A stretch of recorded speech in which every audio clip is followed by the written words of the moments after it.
Hello and welcome to my next build review, this time the Trumpeter Sukhoi Su-47 Berkut in 1/44th scale.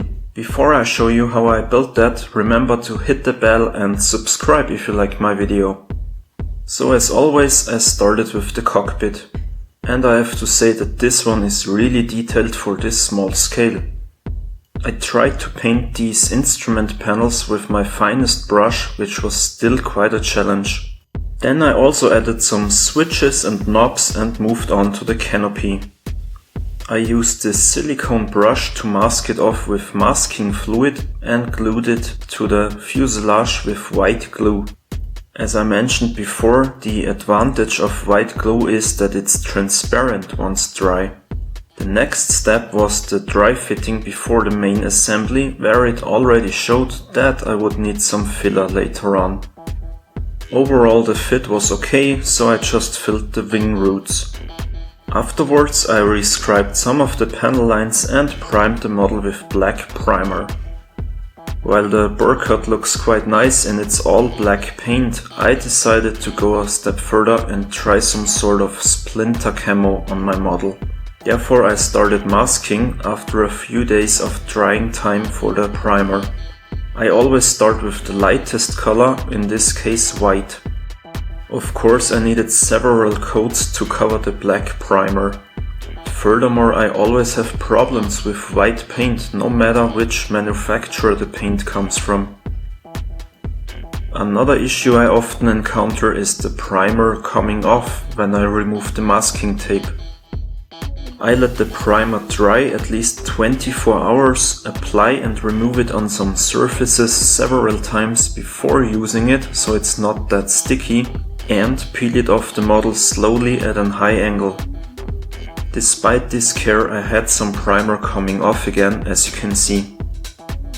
Other than that, I really like the white splinters, but I had to spray some more over areas where the paint seeped under the tape.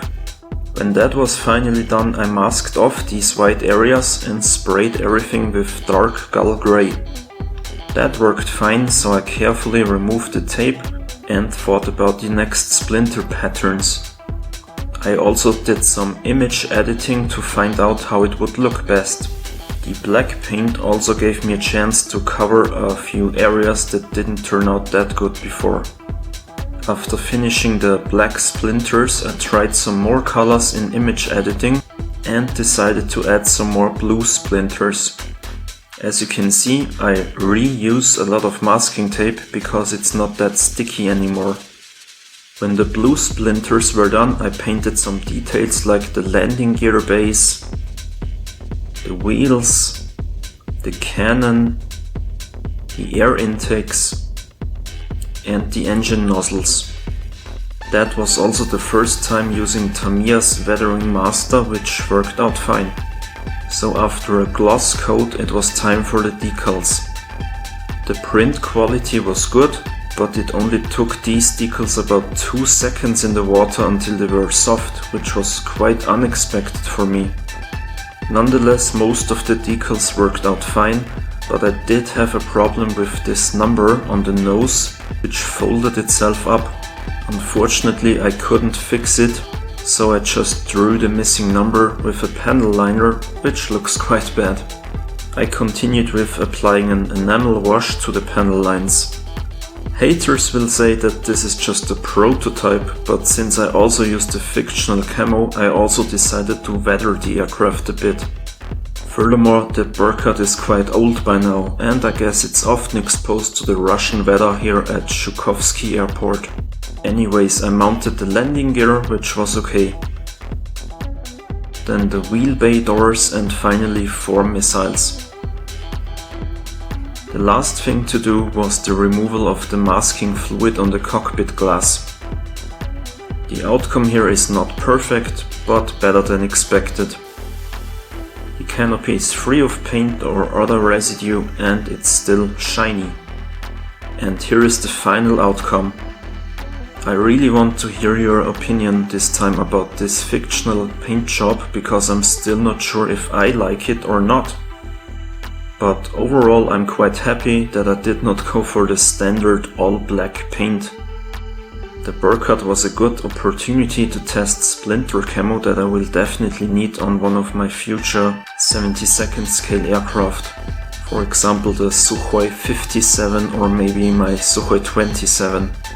But as I said before, my plan is to build a couple of my 1/44th scale kits before I'm too old to add as much detail to these tiny models as I would like.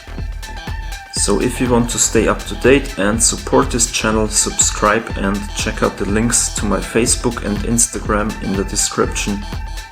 Thanks to all of my 13,000 subscribers and a big shout out to my friend Colin for helping me with these videos, and greetings go out to my friend Murat from Algerian Plastic Models. Check out his channel, he also does some amazing modeling. So that's all for this video, see you in the next one, thanks for watching and have a nice day, bye!